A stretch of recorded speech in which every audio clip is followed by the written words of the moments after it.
action. Assalamualaikum warahmatullahi wabarakatuh. Selamat pagi rekan-rekanku. Salam Pramuka. Luar biasa sekali, pada kesempatan pagi hari ini saya Agung Mustafa diberi kesempatan oleh teman-teman dari Dewan Kerja Gerakan Pramuka Trenggalek untuk memberikan materi public speaking. Masih dalam acara latihan pengembangan kepemimpinan tahun 2020. Tak kenal maka tak sayang maka tak cinta mari kita taruh. Nama saya Agung Mustafa, saat ini saya tinggal di Kecamatan Pogan, Kabupaten Trenggalek. Pengalaman organisasi saya, salah satu diantaranya saya pernah menjadi anggota Dewan Kerja Cabang Gerakan Pramuka Trenggalek di periode sebelumnya. Nah, rekan-rekan semuanya, mari kita simak materi public speaking yang akan saya sampaikan. Oke teman-temanku, public speaking, ketika kita pertama kali mendengarkan kata public speaking, mungkin di sebagian besar gambaran kita adalah berbicara seperti pembawa acara, pidato, maupun ceramah. Pada dasarnya, public speaking bisa dilakukan oleh siapapun, hanya saja harus mengetahui teknik-teknik khususnya. Ketika kita mengatakan public speaking, maka yang terjadi adalah biasanya komunikasi antara individu kepada kelompok, kelompok ke kelompok, maupun kelompok ke individu. Dan bisa kita bayangkan ketika kita menjadi seorang audiens, ketika pembicara memberikan materi kepada kita dan kita tidak memahami, kita bisa menyebutnya sebagai public speaker, tapi kualitasnya bisa kita pertanyakan. Maka mari kita belajar menjadi public speaker yang baik dan juga mudah difahami oleh audiens ketika kita memberikan materi. Dalam public speaking, ada hal-hal yang perlu kita ketahui dan perlu dikuasai oleh seorang public speaker atau seorang pembicara. Di sini saya akan menyingkatnya menjadi Fomahuger, di mana Fo adalah vokal, Hu adalah humor, Ma adalah pandangan mata atau eye contact, dan Ger adalah gerakan tubuh. Jadi kita harus mengetahui 4 hal ini, yaitu harus tahu teknik vokal, harus tahu eye contact atau pandangan mata, harus tahu humor, serta gerakan tubuh. Keempat-empatnya bisa kita pelajari secara bersama-sama, juga kita bisa pelajari secara bertahap. Mulai dari latihan vokal terlebih dahulu, hingga keseluruhannya kita kuasai. Namun tidak jarang dari public speaker bisa menguasai keempat-empatnya karena mereka sudah memiliki modal dan mereka telah mengasah keahlian mereka. Sebagai contoh, orang yang sudah memiliki vokal yang bagus, dia hanya perlu mempelajari 3 hal selebihnya. Ada juga orang yang tidak memiliki bakat, tapi mampu mengasah kemampuannya sehingga dia mampu menjadi public speaker yang baik. Oke rekan-rekan semuanya, kita mulai dari teknik vokal. Ada beberapa hal yang perlu kita ketahui, sebagaimana yang tertulis dalam buku kreatif siaran televisi yang dikarang oleh Rusman Latif tentang hard news, soft news, drama, dan no drama. Ada 7 hal yang perlu kita ketahui ketika kita menjadi seorang public speaker saat mengolah vokal. Yang pertama adalah pitch. Sebagai seorang public speaker yang baik, pitch yang tepat ketika menyampaikan sesuatu sangat diperlukan. Karena pitch kita ketahui bisa mengatur ketika kita ingin mengatakan kalimat-kalimat tertentu dengan nada yang tinggi maupun dengan nada yang rendah. Karena sangat lucu ketika seorang public speaker hanya menggunakan nada yang datar ketika menyampaikan sesuatu. Itu yang pertama. Kemudian yang kedua teman-teman, kita harus tahu yang namanya phrasing. Phrasing adalah pemenggalan kalimat. Pemenggalan kalimat itu sangat diperlukan karena kita memberikan waktu audiens untuk memahami dan mencerna apa yang kita sampaikan. Sehingga lucu sekali ketika kita menyampaikan sebuah materi dalam sebuah seminar misalnya, atau dalam sebuah pidato dengan audiens yang banyak, pemenggalan kalimat kita keliru. Harusnya kita sudah memenggal kalimat tapi kita teruskan saja, atau sebaliknya harusnya kita meneruskan tapi kita memenggal kalimatnya, maka yang terjadi adalah kesalahpahaman makna. Jadi phrase atau pemenggalan kalimat harus diperhatikan dalam melatih vokal ketika menjadi seorang public speaker. Oke rekan-rekan semuanya, selanjutnya materi ketiga dari teknik vokal. Setelah kita memahami pitch, mengetahui phrase, selanjutnya adalah intonasi. Intonasi merupakan alunan nada dalam kata per kata sehingga tidak monoton. bagi pendengarnya. Kita ketahui bahwasanya menurut survei, intonasi suara berkontribusi 37% dari pesan yang disampaikan, alias pesan yang mampu diterima oleh komunikan atau orang yang menerima informasi. Isi pesan hanya 7% dan sisanya adalah gerak tubuh, yakni sekitar 56%. Artinya apa? Ketika kita menyampaikan informasi kepada audiens, 56% pesan kita diterima ketika kita menyampaikannya dengan gerak tubuh. Ketika kita hanya menyampaikan pesan tanpa intonasi, hanya 7% saja yang diterima oleh audiens. Sedangkan ketika kita menyampaikannya dengan memberikan intonasi, serta didampingi dengan adanya gerak tubuh, maka 100% informasi yang kita sampaikan akan diterima dengan baik oleh komunikan. Selanjutnya kita akan membahas tentang aksentuasi. Aksentuasi, dialek atau logat sangat diperlukan ketika kita menjadi seorang public speaker. Penempatan dialek yang tepat juga diperlukan ketika kita menghadapi audiens tertentu. Misalnya ketika kita menghadapi suku Jawa, ketika kita berada di sebuah acara dengan aksen dan dialek Jawa, tidak masalah ketika kita menggunakan dialek Jawa, logat Jawa, atau biasa kita sebut dengan medok. Tidak masalah. Yang penting informasi dapat tersampaikan kepada audiens atau pendengar kita. Kemudian kita akan mempelajari tentang tempo. Tempo sangat diperlukan ketika kita menjadi seorang public speaker. Misalnya kita ingin menjadi seorang orator. Ketika kita orasi, tempo yang cepat namun jelas diperlukan karena kita butuh waktu singkat, padat, dan informasi dapat diterima dengan baik. Sedangkan ketika kita ingin memberikan informasi yang baik kepada pendengar dengan khalayak umum atau di usia umum, maka kita bisa memperlambat intonasi kita, memperlambat tempo kita agar informasi kita dapat diterima dengan baik. Misalkan sebagai pembawa acara, sebagai dalam pidato kenegaraan misalnya, atau pidato politik, maka tempo yang lambat dan jelas sangat diperlukan teman-teman semuanya. Kemudian artikulasi. Artikulasi pelafalan kata per kata juga dibutuhkan untuk teknik vokal seorang public speaker. Nyatanya, ketika kita berbicara dengan artikulasi yang tidak jelas, maka informasi tidak dapat diterima dengan baik. Kemudian yang terakhir adalah infleksi. Infleksi digunakan ketika kita ingin melanjutkan sebuah kata, artinya dalam sebuah kalimat yang panjang, kata tersebut sebagai pijakan menuju kata selanjutnya, ataupun sebagai sarana mengakhiri sebuah kalimat. Ini yang disebut infleksi. Mungkin sebagian dari teman-teman ketika membaca sebuah kalimat yang panjang, kita bingung meletakkan di mana koma, ketika koma tidak tertulis, jeda di mana ketika jeda tidak disebutkan. Maka perlu diketahui teknik infleksi ini harus dimiliki seorang public speaker. Setelah kita mengetahui teknik vokal, sedikit teknik vokal yang bisa kita gunakan sebagai seorang public speaker yang baik, kita perlu mengetahui tahap yang kedua, yaitu kontak mata. Kontak mata sangat diperlukan ketika kita menjadi seorang pembicara. Gunanya membangun chemistry atau membangun kepercayaan antara pembicara dan juga pendengar atau audiens. Ada 3 tips untuk seorang pembicara ketika menghadapi audiens, baik sedikit maupun banyak. Yang pertama, pandang matanya. Ketika kita berhadapan dengan lawan bicara kita, sangat tidak sopan ketika kita mengalihkan pandangan. Sebagai contoh, ketika kita berbicara dengan orang yang lebih tua atau orang yang kita hormati, kita bermain HP sendiri. Apakah itu sopan? Tentu tidak, teman-teman. Yang pasti, ketika kita menghadapi orang atau lawan bicara, kita bisa memandang matanya. Jika kita memiliki keyakinan yang kuat akan informasi yang akan kita sampaikan, atau informasi yang kita sampaikan nyatanya valid dan dapat dipertanggungjawabkan. Jika kita tidak mampu untuk menatap mata lawan bicara kita, alangkah baiknya kita menggunakan langkah yang kedua. Pandang audiens secara keseluruhan.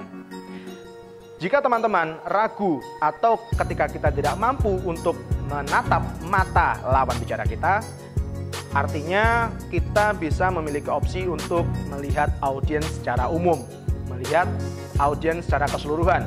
Secara umum kita bisa melihat mereka. Pandangi tubuh mereka dari jarak jauh. Ingat teman-teman, memandang audiens hanya bisa kita lakukan ketika kita melakukan komunikasi individu ke kelompok. Individu ke individu, alangkah baiknya tetap kita menggunakan kontak mata dengan memandang mata lawan bicara kita. Namun, jika kita tidak mampu atau terlalu gugup untuk memandang audiens kita, terlalu gugup untuk memandang mata lawan bicara kita, kita bisa menggunakan langkah yang ketiga, yaitu pandang kening atau kepala bagian atas dari lawan bicara kita. Karena kita tidak perlu melihat matanya, tapi si penerima informasi akan yakin kalau kita sedang melihat matanya dan sedang membangun chemistry atau membangun kepercayaan dengan lawan bicara. Selanjutnya kita akan membahas tentang humor.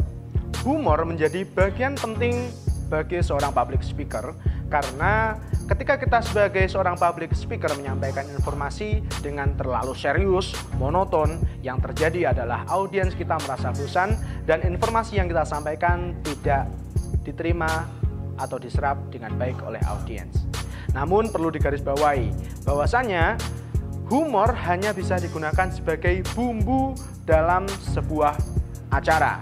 Tidak boleh kita serta-merta dalam sebuah acara terlalu banyak humor, karena seorang public speaker berbeda dengan seorang stand up comedian.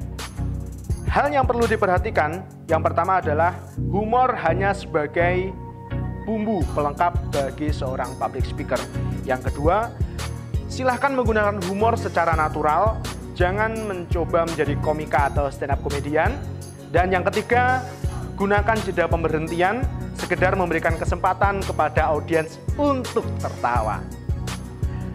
Oke rekan-rekanku semuanya yang berbahagia, penegak Pandega, serta adik-adik OSIS dan organisasi kepemudaan lainnya yang ada di Kabupaten Trenggalek, yang saat ini ikut andil dalam kegiatan latihan pengembangan kepemimpinan Kuarcap Trenggalek yang diselenggarakan oleh Dewan Kerja Cabang Gerakan Pramuka Trenggalek tahun 2020.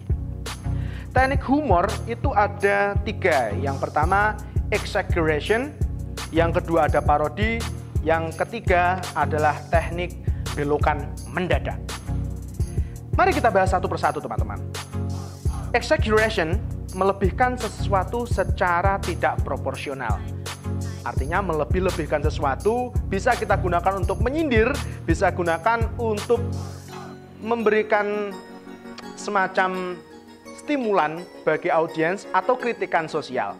Misalnya, terlalu banyak bicara hingga air liur kita keluar atau menyembur. Kita bisa mengatakannya sebagai sebuah hujan lokal. Ini merupakan exaggeration. Kemudian yang kedua adalah parodi. Kita ketahui banyak sekali parodi yang ada di Indonesia. Sepertinya saya tidak perlu memberikan contoh terlalu banyak.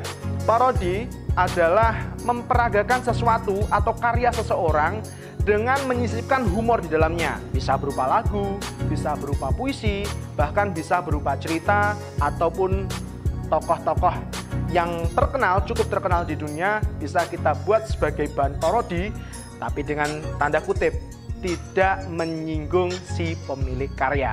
Jangan sampai kita terlalu serius untuk membuat sebuah candaan, membuat humor, tapi si pemilik karya merasa tersinggung dengan apa yang kita lakukan. Teknik humor yang ketiga yang bisa kita gunakan ketika kita menjadi seorang public speaker, yaitu teknik belokan mendadak. Kita mengajak audiens untuk mengikuti dan penasaran dengan kalimat yang kita sampaikan, sehingga mereka ingin tahu apa sih ending dari kalimat yang kita bawa. Misalnya, ketika kita sedang berbicara serius, saya merasa kasihan dengan diri saya sendiri, karena kemarin pacar saya menyatakan kepada saya bahwa keluarganya menolak hubungan kami. Keluarganya tidak mengizinkan kami meneruskan ke jenjang yang lebih serius, yaitu jenjang pernikahan. Anda tahu kenapa saudara? Anda tahu kenapa rekan-rekan? Ternyata keluarganya adalah suami dan 2 orang anaknya.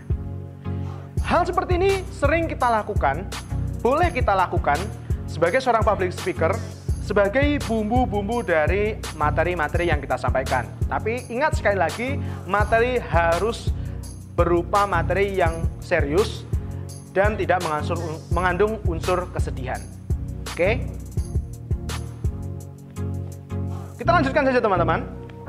Setelah kita membahas tentang humor, vokal, dan juga pandangan mata atau eye contact, sekarang kita membahas ke gerak tubuh. Sebagaimana yang telah saya sampaikan di awal, bahwa 56% informasi dapat tersampaikan kepada audiens, pada komunikan, salah satunya adalah dengan gerak tubuh. Gerak tubuh sangat berpengaruh, mampu menyampaikan informasi yang kita inginkan dan dapat diterima dengan baik oleh audiens atau komunikan kita. Selanjutnya teman-teman, setelah kita mengetahui teknik vokal, mengetahui eye contact atau kontak mata, kemudian tahu humor yang tepat untuk kita gunakan sebagai seorang public speaker dalam sebuah acara atau kegiatan, selanjutnya kita harus mengetahui gerak tubuh. Sebagaimana yang saya sampaikan di awal, bahwasanya pesan atau informasi dapat diterima dengan baik oleh audiens 56% karena gerak tubuh. Yang pastinya gerak tubuh sangat diperlukan ketika kita menjadi seorang public speaker. Namun ada hal-hal yang perlu diperhatikan ketika kita menggunakan gerak tubuh. Yang pertama, buatlah gerakan tubuh yang alami, spontan, wajar, dan tidak dibuat-buat. Contoh gerakan tubuh yang dibuat-buat saat kita menjadi seorang public speaker. Teman-teman semuanya, terlalu lebay. Ingat, kita bukan stand up comedy. Hari ini kita membahas seorang public speaker. Kemudian, gerak tubuh kita harus penuh, tidak terbata-bata atau terpotong-potong. Misalkan kita sedang orasi, menyampaikan keinginan kita dan keinginan dari rekan-rekan kita, menyatukan visi, harus selalu serius. Tapi kita terpotong-potong dalam membuat sebuah gerakan tubuh. Misalkan harusnya langsung. Seperti itu contohnya ya teman-teman. Kemudian yang ketiga, sesuai dengan kata yang kita ucapkan. Ingat, harus berhati-hati. Dan kalian juga harus sering latihan teman-teman. Contoh, gerakan tubuh yang sesuai dengan apa yang kita katakan atau kita sampaikan. Misalnya, teman-teman semuanya, kita harus memiliki prinsip yang luar biasa. Kita harus setia kepada istri-istri kita. Sebagaimana dengan saya yang saat ini memiliki 1 istri saja. Ingat, gestur harus sesuai dengan apa yang kita sampaikan. Oke?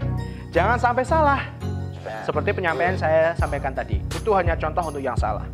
Kemudian jangan lebay atau berlebihan. Teman-teman, gestur kita memberikan syarat makna kewibawaan kita sehingga informasi dapat diterima dengan baik. Ingat, ketika kita terlalu lebay menyampaikan sesuatu, menyampaikan informasi, kita akan dicemooh ketika kita terlalu lebay. Lalu bagaimana dengan seorang MC, pembawa acara yang begitu lebaynya bisa diterima dengan masyarakat? Itu pengecualian. Karena apa? Kondisi dari audiens menerima keadaan tersebut. Apakah Anda bisa membayangkan ketika Bapak Jokowi lebay ketika menyampaikan pidato kenegaraan? Sangat tidak masuk akal ketika beliau alay di depan kamera. Kemudian, the most important gesture is smile. Ingat teman-teman semuanya, senyum merupakan bagian dari gerak tubuh. Ketika Anda menyampaikan segala sesuatu, selalulah tersenyum. Namun, jangan berlebihan, jangan lebay, dan jangan alay. Kemudian, variatif dalam membuat gestur. Jangan monoton. Dari awal Anda bergerak seperti ini. Seperti ini, seperti ini. Rubah gerakan kalian. Rubah posisi tangan kalian, atau rubah pandangan kalian, rubah posisi kepala kalian. Bisa kalian berjalan ke kanan, ke kiri, ke depan, atau belakang, sesuaikan dengan kondisi yang ada. Apakah Anda akan berjalan-jalan ketika Anda disediakan sebuah podium untuk pidato? Tidak, kecuali kalian diberi kebebasan oleh penyelenggara atau acara semi formal. Selain tips tadi teman-teman semuanya, hindari melakukan gestur yang dirasa tidak perlu. Misalnya, mempermainkan mic. Kalian tahu mic ya? Mikrofon kalian main-mainkan. Kalian cium-cium, kalian lus-lus ke pipi, atau kalian buat gerakan yang lain yang tidak perlu. Itu harus kalian hindari. Kemudian memegang kerah baju. tiba-tiba, karena mungkin kalian grogi, kalian memegang kerah baju kalian. Hadirin yang berbahagia, hindari hal ini. Kemudian meremas-remas jari orang lain. Tolong mas, kesini mas. Tolong kesini mas. Nggak apa-apa, masuk aja. Ya. Ketika Anda berbicara, tiba-tiba ada orang masuk, Anda remas tangannya. Ini sangat fatal. Maksud saya, silahkan pergi mas. Maksud saya, jari kita masing-masing ya. Jangan sampai meremas jari orang lain. Ketika kita sedang dalam keadaan serius, dalam keadaan kita menjadi seorang public speaker. Hal ini menandakan bahwa kita sedang grogi, sedang nervous. Tidak baik untuk ditonton khalayak umum. Kemudian menggaruk-garuk kepala. Kalau kepala kita garuk saat tidak ada orang atau saat di luar acara, tidak masalah. Tapi ketika kita menjadi seorang public speaker, kita tidak boleh melakukan hal itu kecuali memang pembahasan kita membahas akan menggaruk kepala. Sebagai contoh, hadirin yang berbahagia, izinkanlah saya menyampaikan materi pada hari ini. Sangat tidak pantas. Apalagi kepala orang lain kan? Dan informasi lagi teman-teman, semakin besar jumlah pendengar atau audiens kita, maka kita harus menambah kuantitas gestur kita dan diperlambat. Karena apa? Orang-orang agar lebih bisa memahami apa maksud kita melalui gestur yang lambat dan dapat diterima dengan baik. Teman-temanku yang berbahagia, mungkin materi ini sangat membosankan bagi teman-teman, tapi saya harapkan teman-teman tidak merasa bosan agar informasi yang saya sampaikan dapat diterima dengan baik. Nanti apabila teman-teman ingin menanyakan pertanyaan-pertanyaan tertentu terkait public speaking, komunikasi, bisa nanti kita bahas di WhatsApp group yang telah disediakan oleh rekan-rekan Dewan Kerja Cabang Gerakan Pramuka Trenggalek pada kegiatan latihan pengembangan kepemimpinan tahun 2020 ini. Oke teman-teman, masih rileks semuanya? Coba tolong angkat tangan kanan teman-teman. Oke, silahkan tolong dong angkat tangan kanan. Oke, angkat tangan kiri, silahkan digoyang-goyangkan. Saya minta untuk lompat 2 kali teman-teman. Silahkan melompat 2 kali. Oke, sebagai sarana agar kita tidak terlalu stres menghadapi materi public speaking yang sangat banyak teman-teman. Masih akan ada hal-hal lainnya akan kita bahas. Selanjutnya teman-teman, ketika kita sudah mengetahui public speaking, mengetahui teknik-teknik yang diperlukan sebagai seorang public speaker, elemen-elemen penting yang harus ada dan dimiliki oleh seorang pembicara, selanjutnya kita akan membahas tentang tujuan dan fungsi komunikasi. Kita ketahui teman-teman semuanya, kegiatan komunikasi dilakukan dalam segala hal. Semua orang dalam segala lini, baik di pemerintahan, perusahaan, maupun di lingkup kemasyarakatan, teknik komunikasi sangat diperlukan. Komunikasi menurut Jenamar SH, komunikasi adalah seni mentransmisikan ide, informasi, atau apa yang kita lakukan kepada orang lain. Artinya memberikan pengetahuan, memberikan informasi, memberikan kabar kepada orang lain bisa disebut sebagai informasi. Fungsi komunikasi, teman-teman, yang pertama adalah sebagai alat kontrol. Tidak serta-merta ketika kita bisa berkomunikasi dengan baik, kita tidak mengontrol apa yang kita sampaikan, apa yang kita bicarakan. Komunikasi yang baik harus selalu terkontrol. Kita tahu batas-batas mana, norma-norma mana, aturan-aturan mana yang tidak boleh kita langgar dalam berkomunikasi. Misalkan kita menyinggung sara di lingkup suku tertentu, ras tertentu, atau agama tertentu. Sangat dilarang teman-teman. Usahakan kalian menghindari kalimat-kalimat yang menyinggung sara. Kemudian yang kedua, sebagai alat motivasi teman-teman. Kemudian fungsi yang kedua dari komunikasi adalah sebagai alat motivasi. Kita ketahui teman-teman semuanya, banyak sekali motivator handal, baik di Trenggalek maupun di luar Trenggalek atau bahkan sekelas internasional. Mereka sangat lihai berkomunikasi. Karena pada dasarnya komunikasi yang baik mampu mensugesti audiens atau mensugesti, memberi semangat, memotivasi pendengar dari si pembicara yang memberikan motivasi tersebut. Sehingga motivasi yang baik Motivasi yang positif dapat membangun kepercayaan diri, semangat dari orang-orang yang mendengarkannya. Kamu mau jadi motivator? Yuk belajar. Baik, selanjutnya teman-teman, fungsi dari komunikasi yang ketiga adalah ekspresi emosional. Emosional kita bisa kita gambarkan dalam komunikasi. Misalnya, ketika kita marah, ketika kita sedih, ketika kita senang, ketika kita berduka, semuanya dapat kita sampaikan melalui komunikasi kita, baik verbal maupun nonverbal. Sehingga orang lain dapat mengetahui apa yang kita maksud meskipun kita tidak memberitahukan kepada mereka secara langsung. Misalkan tiba-tiba kita menangis, pasti orang akan mengira antara terharu bahagia atau sedih atau terluka. Semoga yang terluka segera disembuhkan ya, amin. Yang terluka hati, terluka pikiran, jiwa raga, jomblo, semangat ya, gambate. Selanjutnya teman-teman, sebagai alat pemberi dan penerima informasi, sudah barang tentu komunikasi fungsinya adalah memberikan informasi pada orang lain. Yang pastinya informasi itu harus diterima secara baik, harus dapat dipahami dan dianggap. Selama ini kita mengatakan bahwa komunikasi yang baik adalah komunikasi yang dapat dipahami atau diterima. Padahal komunikasi yang baik pada saat ini adalah komunikasi yang dapat diterima, dipahami, dan juga dianggap. Sudah barang tentu jika dianggap akan direspon. Kita tidak mengharapkan sebuah komunikasi harus selalu direspon. Misalnya komunikasi satu arah, tidak perlu direspon, tapi komunikasi tersampaikan. Namun ketika komunikasi tidak dianggap, maka kasihan sebagai seorang komunikator. Sangat merasa kasihan karena informasi yang dia sampaikan terbuang cuma-cuma alias sia-sia. Maka sebagai seorang komunikan yang baik, anggaplah, responlah semua yang disampaikan oleh seorang komunikator. Karena pada dasarnya pembicara yang baik adalah pendengar yang baik pula. Kita telah membahas fungsi dari komunikasi, kita lanjutkan kepada tujuan dari komunikasi.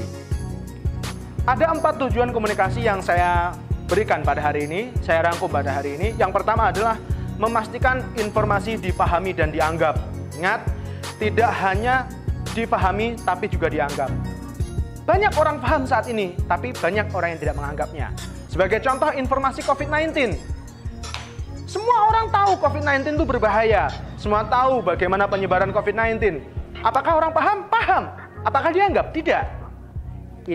Ini adalah salah satu komunikasi yang tidak terjalin secara baik menurut saya. Jadi, informasi yang baik adalah informasi yang dapat diterima dan dianggap. Kalau kamu ngasih perhatian tapi nggak dianggap, itu adalah hubungan yang buruk. Tinggalkan dia, cari yang lain. Kemudian yang kedua adalah tujuannya untuk saling mengenal, saling mengetahui apa yang dimaksud. Inilah komunikasi. Kalau komunikasi tidak sefrekuensi atau tidak satu jalur, maka yang terjadi adalah miskomunikasi. Kamu cinta dia, dia cinta dia. Kamu cinta dia, dia cinta orang lain. Artinya tidak ada komunikasi antara kamu dan dia. Tinggalkan lagi. Kemudian sebagai tujuannya adalah pendapat dapat diterima orang lain.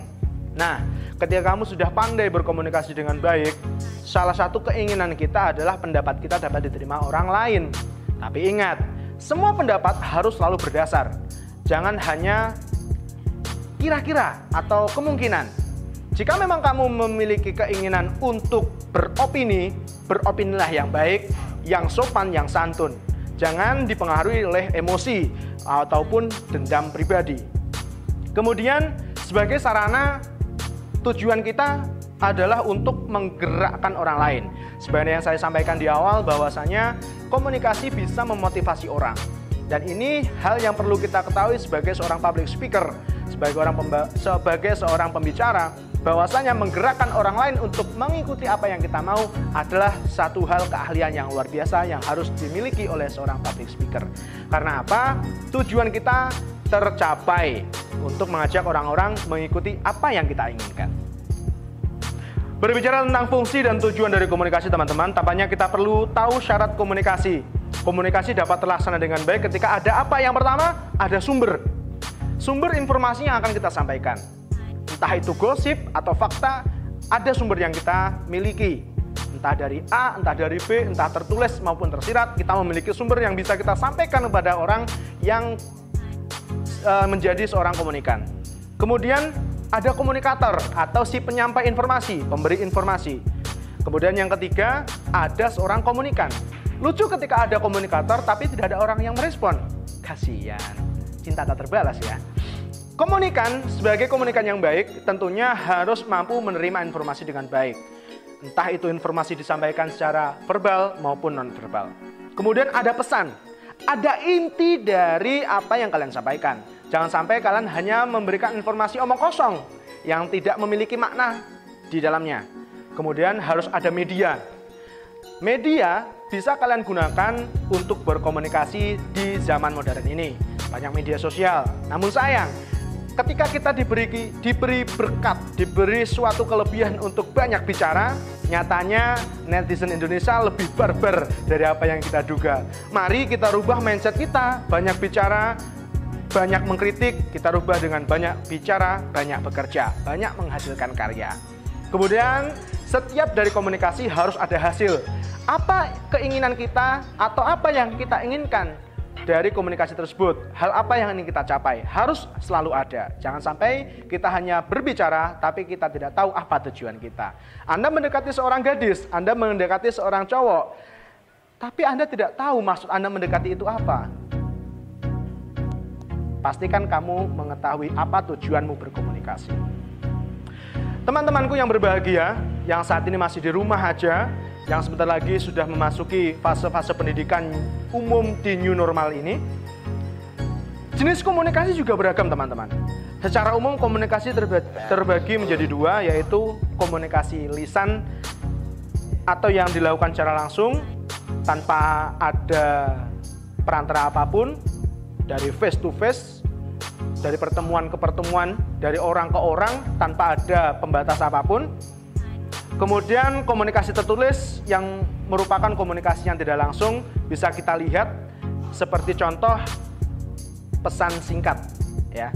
Lalu apakah video call itu bisa disebut komunikasi langsung? Bisa, karena si komunikator bisa memberikan informasi kepada komunikan dan dapat direspon secara langsung oleh si komunikan.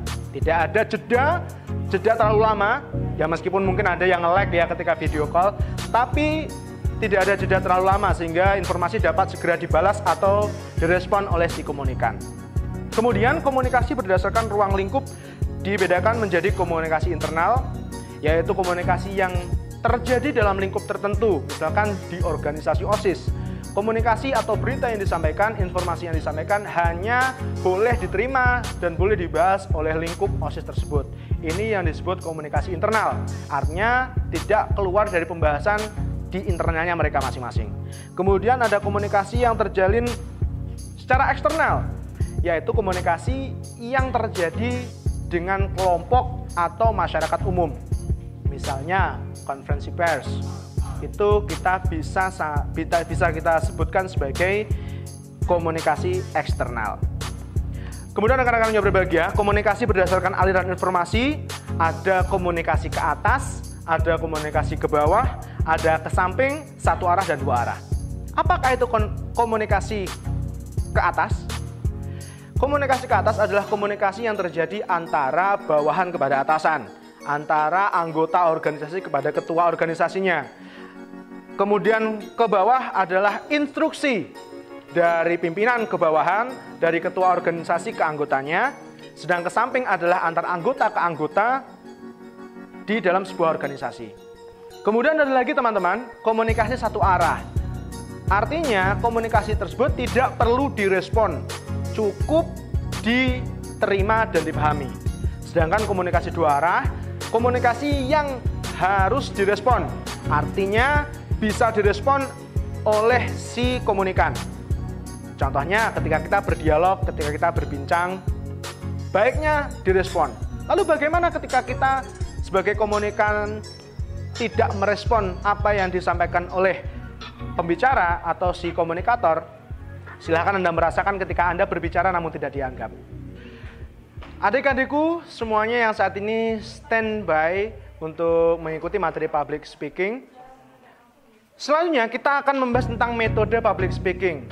Ada 3 pilihan metode yang bisa adik-adik lakukan, bisa adik-adik ikuti ketika adik-adik menjadi seorang public speaker. Yang pertama adalah metode naskah. Metode naskah dibuat oleh si pembicara terlebih dahulu, kemudian dibuat secara teliti agar ketika dia bacakan, audiens dapat terpukau atau dapat memahami secara utuh dari apa yang ingin disampaikan oleh si pembicara. Keuntungan dari menggunakan metode naskah adalah meminimalisir kesalahan, karena apapun yang ingin dia sampaikan sudah tertuang di sebuah naskah, sehingga sangat kecil kemungkinan dia salah menyampaikan informasi kepada si audiens. Namun ada kelemahan dari metode ini, yaitu si pembicara tidak bisa terlalu ekspresif, tidak bisa menggunakan gesturnya secara maksimal. Karena biasanya dengan menggunakan metode naskah ini, si pembicara hanya terpaku di titik tertentu. Misalkan hari ini saya menggunakan metode naskah karena saya membawa naskah. Dan naskah ini sebagai acuan saya untuk menyampaikan informasi kepada adik-adik, agar informasi yang saya sampaikan tidak keliru atau meleset dari apa yang ingin saya sampaikan. Kemudian yang kedua teman-teman, metode hafalan. Dengan menggunakan metode hafalan, tidak jauh berbeda dengan metode naskah, yaitu si pembicara telah terlebih dahulu menuliskan naskah atau menuliskan skrip apa yang ingin dia sampaikan. Bedanya, ketika menggunakan metode naskah, saya membaca, si pembicara membaca. Ketika menggunakan metode hafalan, si pembicara menghafalkan apa yang dia tulis. Hal ini luar biasa, karena apa? Dengan menggunakan metode hafalan, setidaknya si pembicara dapat lebih memaksimalkan gesturnya, karena dia sudah hafal, dia bisa menggunakan kedua tangannya, bisa bergerak kemanapun dia mau. Namun ketika dia menggunakan metode naskah seperti saya, gerak gestur saya terbatas. Saya hanya bisa menggunakan salah satu tangan saja, misalkan tangan kanan, tangan kiri. Seperti itu. Ada satu lagi metode yang bisa adik-adik gunakan ketika menjadi seorang pembicara, yaitu metode spontanitas. Misalnya, dalam sebuah acara reuni SMA, tiba-tiba diminta untuk memberikan sambutan, padahal tidak mempersiapkan apapun. Anda bisa menjadi seorang public speaker yang baik dengan menggunakan metode spontan dengan syarat tertentu. Misalnya, Anda harus tahu topik apa yang sedang dibahas, atau hal apa yang konsentrasi pembahasannya sesuai dengan acara tersebut. Misalkan dalam acara perpisahan, Anda ditunjuk sebagai pembicara tertentu, sebagai wakil dari pihak sekolah, pihak siswa. Silahkan Anda secara spontan memberikan sambutan yang simple, tapi sesuai dengan kondisi saat itu, yaitu acara perpisahan. Jangan sampai Anda menggunakan kata-kata atau kalimat yang tidak menjurus atau tidak sesuai dengan acara tersebut. Kemudian teman-teman semuanya, dalam penerapan penyampaian informasi dapat tersampaikan dengan baik jika kita memiliki teknik keterampilan menyampaikan informasi. Karena banyak orang yang mengerti, banyak yang paham tentang teori-teori, namun sulit menyampaikan informasi yang ingin dia sampaikan kepada komunikan. Ada 3 hal yang bisa kalian lakukan ketika kalian menjadi seorang public speaker agar informasi kalian tersampaikan dengan baik.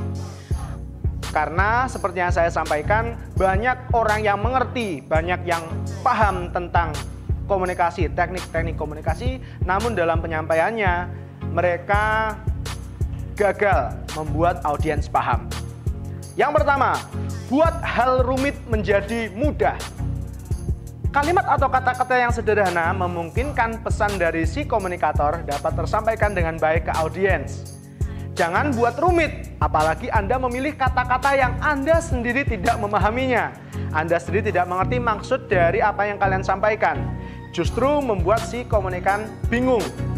Apalagi jika kalian menggunakan teknik komunikasi satu arah, di mana komunikan tidak bisa merespon apa yang kalian sampaikan. mereka sudah tidak paham, tidak direspon, dan akhirnya apa yang ingin Anda sampaikan, maksud dari yang ingin Anda sampaikan sebagai seorang public speaker tidak diterima baik oleh si pendengar atau audiens. Kemudian yang kedua, menjadi pendengar yang baik. Seperti yang di awal saya sampaikan, pembicara yang baik adalah pendengar yang baik. Apa yang dimaksud dengan pendengar yang baik dalam sebuah komunikasi, dalam penyampaian komunikasi? Pendengar yang baik adalah orang yang mengetahui apa keinginan dari audiens. Kita tidak serta-merta mengajak audiens mengikuti kita, sedangkan kita tidak mengetahui apa yang audiens inginkan terlebih dahulu. Kita bisa menggiring mereka menuju ke apa yang kita inginkan ketika kita tahu sejauh mana porsi pemahaman mereka tentang materi yang kita sampaikan misalnya. Sehingga kita bisa mengajak mereka mengalir menuju ke materi yang kita maksud.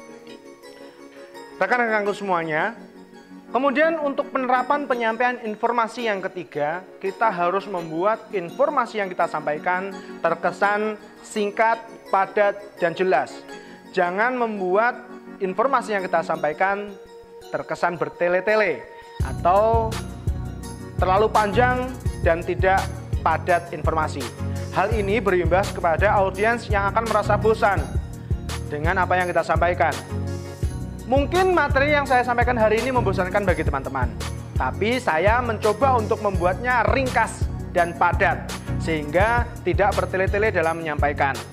Teman-teman bisa membuat ringkasan atau resume dari apa yang saya sampaikan hari ini. Tapi sepertinya tugas nanti untuk akhir setelah materi tidak itu deh. Kita tunggu saja nanti apa tugas yang saya berikan untuk teman-teman yang saat ini standby di rumah untuk mendengarkan materi public speaking. Rekan-rekanku semuanya, hal yang perlu kita perhatikan sebagai seorang public speaker selanjutnya adalah pengelolaan vokal. Kenapa vokal dianggap perlu sebagai seorang public speaker miliki? Karena sudah barang tentu kita berbicara, mulut kita yang memberikan suara, memberikan informasi. Vokal kita terlihat jelas tidaknya, A, E, U, E, O-nya jelas atau tidak dapat terbaca ketika kita berbicara kepada audiens. Dan perlu kalian ketahui, pendengar saat ini bisa jadi lebih cerdas daripada kita sebagai pembicara. Bisa jadi mereka lebih teliti dari kita sebagai pembicara. Sehingga artikulasi dan olah vokal wajib kita kuasai. Saya sebagai MC biasanya sering melatih olah vokal saya agar ketika saya berbicara di depan publik, berbicara di sebuah acara, vokal saya terbaca dengan jelas, artikulasi saya terdengar dengan jelas. Rekan-rekan, akan saya kasih tips sebagaimana yang pernah saya dengar dari seorang vocal coach tentang bagaimana mengolah vokal. Cara mengelola vokal, kita harus selalu ready untuk mengucapkan huruf vokal A, I, U, E, O dengan jelas. Mulut harus sesuai dengan apa yang kemungkinan besar terdengar oleh si audiens. Kemudian kita harus sering melatih bibir dengan pipi pipi, papa papa, ppp, popopo dan seterusnya. Mama, mememe, momomo, mumumu. Ingat, dengan cara ini kalian akan fasih dan terbiasa menggunakan bibir kalian untuk mengolah vokal secara baik. Kemudian teman-teman semuanya, posisi lidah harus lemas pada tempatnya. Tidak boleh ketika berbicara lidah kita tertekuk, tergulung, atau terjulur. Karena ketika kita menyampaikan informasi kepada audiens, posisi lidah kita akan sangat terlihat, apalagi ketika di zoom. Kemudian yang ketiga teman-teman, posisi lidah harus pada tempatnya. Artinya ketika kita berbicara, olah vokal kita agar terlihat jelas, posisi lidah harus sesuai pada tempat keluarnya huruf. Jangan sampai kita melipat lidah, menggulung lidah, atau menjulurkan lidah ketika kita sedang menjadi seorang public speaker. Terkecuali menjulurkan lidah dan sebagainya tadi diperlukan dalam materi kita. Jadi ingat, harus pada posisinya. Lidah tidak boleh kemana-mana ketika kita sedang berbicara. Misalkan, hadirin yang berbahagia, hari ini kita akan membahas sangat tidak etis bukan? Apalagi ketika seorang public speaker yang terlihat handal, dia ganteng, dia cantik, tinggi, piawai, penampilan menarik, tapi ketika dia mulai berbicara, lidahnya kemana-mana. Sangat tidak baik untuk kita lihat, apalagi ketika kita sebagai audiens melihat seorang public speaker semacam itu. Apakah pantas? Pantasnya dia tidak jadi public speaker. Teman-teman semuanya, saya tadi menyampaikan bahwa saya pernah mendapatkan informasi dari seorang vocal coach bernama Daniel Dalmasius. Salah satu cara melatih vokal kita, teknik vokal sebagai seorang public speaker, agar artikulasi dan vokal kita dapat diterima dengan baik oleh pendengar atau audiens, ada 2 latihan. Yang pertama latihan untuk lidah, yang kedua latihan untuk rahang. Misalnya latihan artikulasi untuk lidah. Pa pa pa, pi pi pi, po po po, pu pu pu, pe pe pe. Oke. Pa pa pa, pi pi pi, pu pu pu, po po po, pe pe pe. Atau dibalik, terserah. Bisa pi pi pi, pa pa pa, po po po, pu pu pu, pe pe pe. Terserah, silakan. Itu untuk mulut. Ingat, ini untuk mulut dan lidah. Sedangkan untuk rahang, kita bisa latihan rahang dengan kakak kikiki kukuku kekeke kokoko, kakak kikiki kukuku kekoko. Ingat, ketika kalian melakukan ini, kalian bisa merasakan rahang kalian bergetar. Inilah salah satu yang dimaksud dengan latihan rahang. Ketika kita artikulasi pa pa pa, pe pe pe, pi pi pi, po po po, tidak terlalu bereaksi di sini. Tapi ketika kita kakak kikiki kekeke kokoko, lebih bereaksi. Itu untuk latihan rahang. Ini sesuai dengan apa yang disarankan oleh Daniel Dalmasius. Kalian bisa cek di kanal YouTube-nya jika kalian ingin belajar lebih tentang teknik vokal ini. Rekan-rekan semuanya, ketika kita sudah mengetahui teknik vokal yang kita gunakan, bagaimana penyampaian, bagaimana yang baik agar bisa diterima, syarat-syarat apa saja yang harus kita lakukan ketika kita menggunakan gestur dan sebagainya, kita harus sering melatih teknik public speaking kita. Ingat, tidak semua public speaker bisa menjadi public speaker dengan menggunakan metode spontan.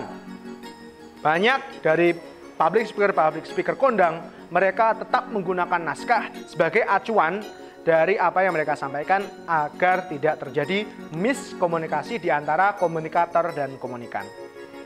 Melatih kemampuan public speaking, salah satu diantaranya adalah ikutilah kegiatan organisasi, baik kepemudaan, di sekolah, di luar sekolah, di kemasyarakatan. Karena public speaking bisa kalian asah ketika kalian punya ide gagasan atau mau merespon suatu ide dan gagasan. Jadi, pada dasarnya public speaker harus mampu berani bicara di depan publik. Baru teknik vokalnya bisa kalian latih. Baik teman-teman, selain kalian bergabung dalam organisasi atau kegiatan kepemudaan atau kegiatan kemasyarakatan guna meningkatkan kemampuan kalian membuat gagasan atau merespon sebuah gagasan dari orang lain, kalian juga perlu untuk meningkatkan wawasan dengan sering membaca atau sering mendengarkan public speaker lain yang sudah profesional. Dengan cara itu, kalian bisa memiliki kiblat tersendiri. Saya akan meniru siapa dalam public speaking? Saya ingin membawa public speaking saya ini ke arah mana? Jadi, sekali lagi silahkan kalian perbanyak mendapatkan informasi melalui membaca buku, melalui internet, ataupun kalian mengakses video-video dari public speaker yang ternama. Kemudian yang ketiga, melatih kepercayaan diri kalian. Ingat, public speaker yang baik harus memiliki kepercayaan diri. Bagaimana mungkin kalian akan menyampaikan motivasi ke orang lain jika kalian sendiri tidak termotivasi untuk berani? Bagaimana Anda bisa mengajak orang lain untuk mengikuti apa yang kalian inginkan jika kalian tidak yakin dengan apa yang kalian sampaikan. Harus latihan percaya diri. Kalian bisa melatih rasa percaya diri Anda sebagaimana Bung Karno sering lakukan ketika berada di rumah host Cokroaminoto. Beliau sering berhadapan dengan cermin, menatap beliau sendiri, beliau berorasi, beliau berpidato, sehingga beliau tahu bagian mana yang harus dibuang dalam pidatonya, bagian mana yang harus ditambal dalam pidatonya, sehingga masyarakat bisa berkesan ketika mendengarkan pidato-pidato dari seorang public speaker. Kalian bisa meniru pidato-pidato Bung Karno sebagai latihan, agar kalian bisa mengetahui intonasi, penekanan, infleksi yang mana yang tepat dari pidato-pidato atau materi-materi yang kalian sampaikan sebagai seorang public speaker yang baik. Selain itu, sekali lagi harus ada kiblat public speaker yang bisa kalian contoh. Kalian bisa meniru pembawa acara, pembawa berita, seorang motivator. Bisa kalian tiru metode atau gaya bicara yang mereka miliki. Kemudian teman-teman, yang keempat, seringlah kalian berlatih menyampaikan informasi, menyampaikan pendapat di depan umum. Hal ini hanya bisa dilakukan jika kalian ikut organisasi masyarakatan, kepemudaan, atau organisasi yang lain, karena dituntut untuk memberikan gagasan, ide, atau saran dalam membangun jalannya kegiatan atau jalannya sebuah organisasi. Sehingga dirasa perlu kalian mulai berbicara di depan umum, dimulai dari lingkungan terkecil, yaitu lingkungan organisasi. Patut disyukuri teman-teman semuanya yang saat ini menyaksikan materi public speaking yang saya sampaikan. Informasi yang saya terima, kalian sebagian besar adalah anggota dari organisasi sekolah, baik organisasi OSIS, Gerakan Pramuka, PMI, maupun organisasi lainnya. Yang pasti, semangat terus dalam organisasi kalian, mulailah berani untuk mengungkapkan ide dan gagasan, mulailah berani mengkritik dan memberi saran, agar public speaking yang kalian inginkan, sebagai menjadi public speaker yang kalian inginkan, dapat tercapai. Dan tentunya kalian terlatih untuk menjadi public speaker yang lebih baik sesuai dengan yang kalian inginkan. Teman-teman semuanya, di materi akhir saya ada hal-hal yang perlu kalian hindari dalam public speaking. Yang pertama, melakukan gerak tubuh yang tidak perlu. Yang kedua, hindari terlalu serius, kecuali materi yang kalian sampaikan adalah materi yang sangat serius. Ketiga, hindari wajah kusam. Mohon maaf, hari ini saya di touch up oleh teman-teman DKC, entah saya masih kusam atau tidak. Yang pasti lighting membantu saya agar saya tidak terlihat terlalu kusam. Kemudian selalu menjaga blocking. Ketika ada kamera di depan, maka agaknya kita perlu menjaga blocking kita. Jangan sampai ketika ada materi kita membelakangi audiens terlalu lama, atau blocking kita sampai menutup wajah kita tidak terlihat. Sangat disayangkan. Karena apa? Biasanya tim dokumentasi akan mendokumentasikan acara kita dan mereka akan mengambil sudut angle yang baik. Salah satunya karena itu. Yang kedua, ketidaksopanan ketika kita membelakangi tamu undangan. Bayangkan ketika kalian mengundang bupati dalam sebuah acara. Kalian sebagai pemateri misalkan, kalian membelakangi Bapak Bupati. Ya silahkan lihat Bapak Bupati, Pak Bupati berada di belakang Anda. Itu hal yang tidak sopan teman-teman semuanya. Kemudian, hindari membuat kalimat atau kata yang Anda sendiri belum tahu. Misalkan, Anda ingin terlihat keren, Anda ingin terlihat berwibawa, berwawasan, tapi Anda menggunakan kalimat yang Anda sendiri tidak tahu. Menggunakan kata yang bahkan Anda sendiri baru mendengarnya. Ini kesalahan fatal. Karena apa? Ketika kalian menggunakan komunikasi dua arah, hal ini bisa jadi ditanyakan oleh audiens dan membuat Anda terjebak kepada lubang yang Anda buat sendiri. Kemudian, jika Anda menggunakan metode spontan, jangan terpaku dengan catatan. Anda mungkin membuat catatan kaki, tapi jika Anda terlalu fokus ke catatan kaki, misalkan PowerPoint, Anda menggunakan metode spontan karena Anda tidak ikut mengerjakan materi di PowerPoint yang dimaksudkan. Tiba-tiba Anda sering membacanya. Maka itu akan sangat terlihat jika Anda tidak mempelajari materi itu sebelumnya. Paling tidak, catatan kaki hanya berguna sebagai pengingat untuk mengingatkan Anda materi mana yang perlu Anda sampaikan dan materi mana yang tidak perlu Anda sampaikan. Kemudian, hindari menggunakan busana yang tidak sesuai dengan acara dan topik pembahasan pada saat itu. Misalkan, acaranya adalah acara pernikahan.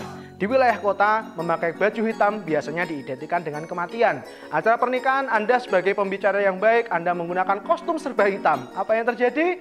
Konotasi negatif. Anda akan dicap orang tidak tahu potensi yang akan terjadi jika dia menggunakan kostum yang tidak sesuai pada acaranya. Misalkan dalam sebuah pertemuan internasional, Anda tiba-tiba menggunakan kostum ala kadarnya.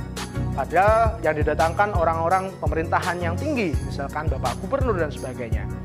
Tapi Anda justru menggunakan kaos oblong misalkan. Hal ini perlu diperhatikan teman-teman. Itu tadi materi yang dapat saya sampaikan teman-teman. Semoga kalian dapat mengambil kesimpulan dari semua materi yang telah saya sampaikan. Tapi sebelum saya mengakhiri materi saya pada hari ini, saya akan memberikan tugas kepada kalian sebagai bentuk dari pengaplikasian materi public speaking yang telah saya sampaikan. Apa tugasnya? Gampang sekali. Saya akan meminta adik-adik untuk mengupload atau mengunggah video kalian, video public speaking kalian di akun Instagram kalian. Dan jangan lupa tag atau mention DKJ Trenggalek. Untuk tugas detailnya akan kami sampaikan di WhatsApp grup penugasan. Yang pasti, saya tidak akan menilai dari teknik editing, teknik pengambilan gambar, tapi yang saya akan nilai adalah teknik kalian menyampaikan informasi sebagai seorang public speaker. Itu tadi adik-adik, tugas yang saya berikan sebagai bentuk pengaplikasian materi public speaking hari ini. Semoga informasi dan materi yang saya sampaikan bermanfaat buat kalian semuanya. Akhir kata, Assalamualaikum warahmatullahi wabarakatuh. Selamat pagi dan salam pramuka.